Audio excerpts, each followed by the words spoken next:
వస్తుంది. అఘోరికి శక్తులు ఉన్నమాట వాస్తవం. ఆయన ఫస్ట్ టైం వచ్చినప్పుడు కూడా పూర్తి దిగంబరంగా ఉన్నాడు. ఆయన దిగంబరమే, ఆయన శరీరం మీద ఎటువంటి డ్రెస్ లేదు, ఒళ్ళంతా విభూది ఉంది. ఇంకొకటి పూసుకున్నాడు, అది కంప్లీట్ బూడిదే పూసుకున్నాడు. అతను కొన్ని అలంకారాలు చేసుకున్నాడు, రుద్రాక్షలు ధరించాడు. అతను ఖచ్చితంగా కూడా అతని గురించి గమనించినట్టయితే అతను అసలు చదువు లేదు, అన్ఎడ్యుకేటెడ్, చాలా అమాయకుడు. అది వాస్తవం. చదువు లేదు, చాలా అమాయకుడు. అతను మాట్లాడే నోటెంబడి ఏ మాట చెప్పినా అది నిజమే. అతనికి కన్నింగ్ మైండ్ లేదు, అది వాస్తవం. ఎందుకంటే అతను చదువు లేదు. అసలు చిన్నతనంలోనే అతను వాళ్ళ ఇంటి దగ్గర ఉంటే కొంతమంది సాధువులు వస్తే వాళ్ళ ఎంబడి వెళ్ళిపోయారు చిన్నతనంలో. తర్వాత అతని శరీరంలో వచ్చిన మార్పులు అతను గమనించాడు. ఏంటంటే స్త్రీకి ఎలా లక్షణాలు ఉన్నాయి, అతని లక్షణాలు వచ్చినాయి, వక్షోభాలు పెరగడం, ఇవన్నీ వచ్చినాయి. జనరల్ గా అప్పుడు ఆయన పూర్తి స్థాయి అఘోరిగా మారాడు. అఘోరిగా మారాడు. ఆ సర్టిఫికేట్ కూడా ఉంది. ట్రాన్స్జెండర్ అయ్యే అబ్బాయిలు జనరల్ ఏం చేస్తారంటే, వాళ్ళు ఎప్పుడైతే మేము ఈ సమాజంలో మమ్మల్ని మేము మగాళ్ళం కాదు అని వాళ్ళు ఫీల్ అయిపోయి ఆడ ఇది వస్తున్నప్పుడు హార్మోన్స్ ఇవన్నీ కూడా శృతి తప్పుతున్నారు. వాళ్ళు ఏం చేస్తారంటే they see some transgenders and they go, ఇల్లు వదిలేసి వెళ్ళిపోతారు, వాళ్ళతో పాటు వెళ్ళిపోతారు. ఇది జనరల్ గా జరిగే ట్రెండ్ ట్రాన్స్జెండర్స్. అదే ఆకర్షితులయ్యారు ఆయన. తన వక్షోభాలు కూడా పెద్ద ఉంటాయి, లేడీస్ ఉన్నట్టే ఉంటాయి అతనికి. అఘోరికి గమనించండి, ఎందుకంటే అతను దిగంబరంగానే ఉంటాడు. ఇందులో మోసం అవసరం లేదు, సర్టిఫికేట్ అవసరం లేదు, ఏం అవసరం లేదు.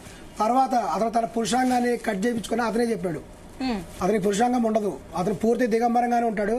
ఇందులో అతను ఆపరేషన్ చేయించుకున్నాడు, సర్టిఫికేట్ కూడా ఉంది అతనికి. ఇన్ఫర్మేషన్ నిన్న మన దగ్గరకు వచ్చిన వాళ్ళు ట్రాన్స్జెండర్స్ క్లియర్ గా ఒక మాట చెప్పారు. ఆయన ఏదో ఒక అమ్మాయిని ఎక్స్పోర్ట్ ఇంపోర్ట్ ఇలాంటి పనులు చేస్తున్నప్పుడు ఎక్కడో పట్టుకుని ఆయనకి అక్కడ వాతలు పెడితే సెప్టిక్ అయ్యి అప్పుడు ఇంకో ట్రాన్స్జెండర్ చెప్తే ఆపరేషన్ చేసుకుని చెప్పేసి నిన్న మన స్టూడియోలోనే చెప్పారు. మీరేమో ఆ చింతన దాని కోసం చేశారని చెప్పి చెప్తున్నారు. అంటే రకరకాల వస్తున్నాయి వర్షన్స్.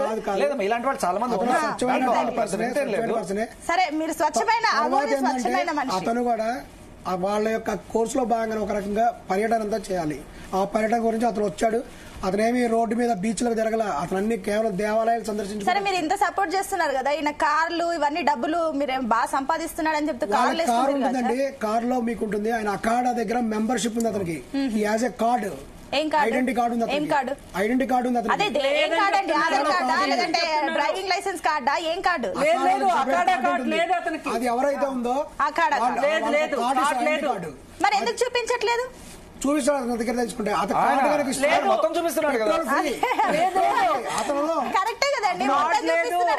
దాన్ని ఎవరైనా మళ్ళీ మొత్తం చేసేస్తారని చూపించట్లేదు. సర్లే అండి, ఓకే ఓకే. పెట్రోల్ ఫ్రీ అండి, దేశమంతా పెట్రోల్ ఫ్రీ. ఏ పెట్రోల్ బంక్ పోయినా కార్డు చూపిస్తే కనీసం ఎవరు చెప్పట్లేదు. సర్లే అండి, ఒక నిమిషం నేను మళ్ళీ మీ దగ్గరకు వస్తాను. యమునా పాఠక్ గారు జాయిన్ అయ్యారు, ఆధ్యాత్మికవేత్త, అదే విధంగా సైకాలజిస్ట్. హలో అండి, good morning, sorry good afternoon. మంచి కాంబినేషన్. నమస్తే అండి.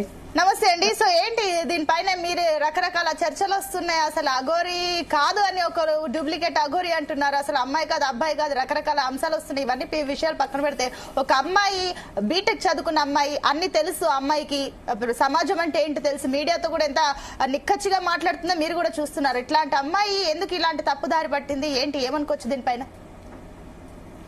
నమస్తే అండి. ముందుగా ఇటువంటివన్నీ కూడా చూడడం నిజంగా బాధాకరం. ఎందుకంటే వాట్ ఈస్ దట్, ఈ సభ్య సమాజానికి వీళ్ళు ఏం మెసేజ్ ఇద్దాం అనుకుంటున్నారా అనే దాని మీద నిజంగా కూడా చాలా కాంప్లెక్స్ గా మారుతోంది. ఎందుకంటే మనకి అఘోర అంటేనే వాళ్ళు అన్నిటికీ అతీతంగా పూర్తిగా కూడా ఆ భగవంతుడు, ఆ పరమాత్ముడు సేవలో వాళ్ళు నిమగ్నమయ్యే వ్యక్తులు. వాళ్ళకి ఇంకా దేనితో సంబంధం లేదు. వాళ్ళు పూర్తిగా అన్నిటికీ అతీతం. అంటే ఈ ఇహపరమైన ఈ యొక్క మెటలిస్టిక్ వరల్డ్ తో వాళ్ళకి ఎటువంటి వ్యామోహం ఉండదు. దానికి సంబంధించి వాటికి ఎటువంటి కూడా no emotional strings or physical strings ఏవి కూడా అటాచ్ అయ్యి ఉండవు, first and foremost. So and ఇంకొకటి ఏంటంటే, వాళ్ళు ఇంత అడ్వర్టైజ్మెంట్, ఇంత సోషల్ మీడియా, ఇంత మీడియాలో వాళ్ళు ఎక్కడ ఉండరండి, యూజువల్ గా ఉండరు. సో ఎవరైతే కూడా ఇన్ని యుగాలు ఇంతకాలంగా కూడా ఎంతో మంది ఉన్నారు కానీ అండి, వాళ్ళు they are all very silent and they are into their own ways and methods to meditation, లేకపోతే భగవంతుడి ధ్యాసలో ఉంటారు వాళ్ళు. సో ఇటువంటివన్నీ కూడా those are into constant గా సోషల్ మీడియాలో ట్రెండ్ అవ్వడము, ట్రోల్ అవ్వడము మీడియాలో, and what is the message they are giving అనేది నిజంగా కూడా క్వశ్చనబుల్. అండ్ ఇవన్నీ కూడా చూసే వాళ్ళకి చాలా ఇబ్బందిగా, చాలా అంటే వాళ్ళు అంటే ఏ మెసేజ్ కూడా ఇవ్వలేని పరిస్థితిలో ఉన్నారు. So it is very unfortunate. And in fact దీని మీద ఇంత డిస్కషన్ కూడా చెప్పక్కర్లేదు. ఇలాంటి వాళ్ళని I think probably media, social media చూపించడం వల్లే పదే వాళ్ళు probably that kind of publicity, అఘోరాలు అనుకున్న వాళ్ళకి పబ్లిసిటీలు ఎందుకండి, వాళ్ళకి ఎందుకు అసలు ఇవన్నీ ఎందుకు నాకు తెలియదు అసలు. చాలా వరకు కూడా ఈ రోజుల్లో ఫ్యాషన్ అయిపోయింది. మేము ధర్మము, సనాతనము అని చెప్పుకుంటూ, మేము హిందుత్వవాదులు అని చెప్పుకుంటూ, లేకపోతే మేము ఏదో ఉద్ధరించేస్తామని చెప్పుకుంటూ ఇటువంటి కార్యకలాపాలకు దిగడము, తర్వాత ఆ అమ్మాయిని పెళ్లి ఇవన్నీ కూడా for example right to life అనేది ఉంది, ఒకటి రైట్ టు లైఫ్ అనేది ఉంది. ఆ రైట్ టు లైఫ్ లో వాళ్ళు పెళ్లి చేసుకోవచ్చు, వాళ్ళ జీవనాన్ని కొనసాగించేది వాళ్ళ వ్యక్తిగత విషయాల్లో మనం ఎవరూ జోక్యం చేసుకోకర్లేదు. కానీ ఎప్పుడైతే నేను ఫలానా అని చెప్తూ, ఫలానాని బ్రాండింగ్ చేసుకుంటూ, బ్రాండ్ అవుతూ, తర్వాత నేను దీనికే కంకణం కట్టుకున్నాను, కంకణ బద్దుడినయ్యి లేకపోతే కంకణ బద్దురాలయ్యి ఇలా ముందుకెళ్తున్నాను, సనాతనాన్ని కాపాడుతున్నాను, దేవుడు, దైవ చింతన, మరి ఇలాంటి రక్షణ అని మాట్లాడుతూ సడన్ గా ఇటువంటి కాంప్లెక్స్ ఇష్యూస్ లో మీరు అఘోరాలు కానివ్వండి, లేకపోతే సన్యసించిన వాళ్ళు కానివ్వండి, ఒక వర్గం వాళ్ళకి దీనికి ఏ వాటితో వాళ్ళకి సంబంధం ఉండదు. నిత్యం పరమాత్ముడిని పూర్తిగా కూడా వాళ్ళ అణువులో పరమాత్ముడు ఆయన తప్ప, భక్తి తప్ప మిగతా వాటిలో వాళ్ళకి సంబంధం లేదు. మరి అలాంటప్పుడు ఇటువంటి చాలా ఇబ్బందికర విషయం. ఎందుకంటే అమ్మాయి ఇంతకు ముందు అమ్మ అనింది, తర్వాత ఇంకేమిటో అన్నయ్య, డిఫరెంట్ నేమ్స్, డిఫరెంట్ కాంటెక్స్ట్ లో అమ్మాయి మాట్లాడుకుంటూ వచ్చింది.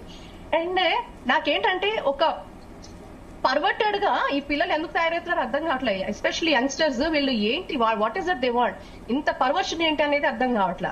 ఇది భక్తి అయితే కాదండి, ఇది డివోషన్ అనిపించుకోరు, ఖచ్చితంగా కాదు.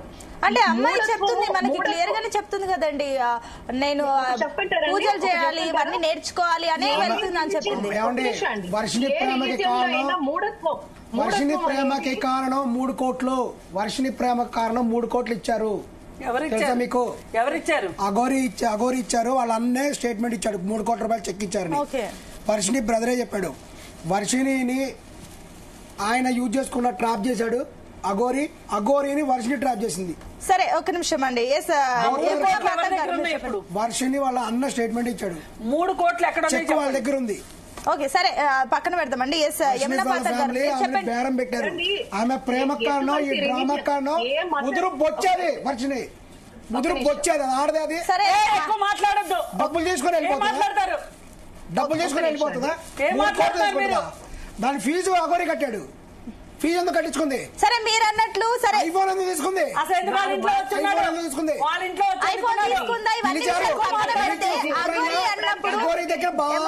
గారు చెప్పినట్లుగా అఘోరికి అసలు దేనిపైన ఉండదు, దేనిపైన వ్యామోహం ఉండదు. అట్లాంటప్పుడు అమ్మాయికి ఐఫోన్ ఎందుకు ఇచ్చాడు?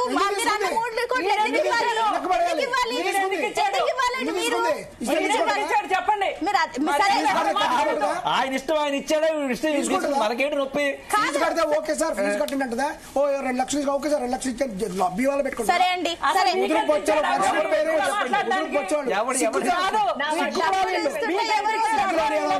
డబ్బులు తీసుకుంటారు ఇల్లు. అఘోరి ఎంత ఇచ్చింది మీకు? ఇలా మాట్లాడారు. ఖచ్చితంగా మేము న్యాయం కోసం మాట్లాడుతున్నాం. అవునవును, న్యాయం ఏంటో తెలుస్తుంది. డబ్బులు ఎందుకు తీసుకుంటారు? ఎందుకు తీసుకుంది? 3 కోట్ల చెక్కులు తీసుకున్నారు. వర్షిణి మాట్లాడితే నేను ఒప్పుకోను. డబ్బులు తీసుకొని ప్రూఫ్స్ ఆర్ దేర్. చూపించండి ప్రూఫ్స్ ఏంటో. వర్షిణి బ్రదర్ ఇవాళ పోయి అడగండి, ఆయన దగ్గర ఆయన చెప్పే స్టేట్మెంట్ ఇచ్చాడు. సరే ఓకే ఒక నిమిషం. డబ్బులు తీసుకొని ముదురు బొచ్చేది. ఇప్పుడు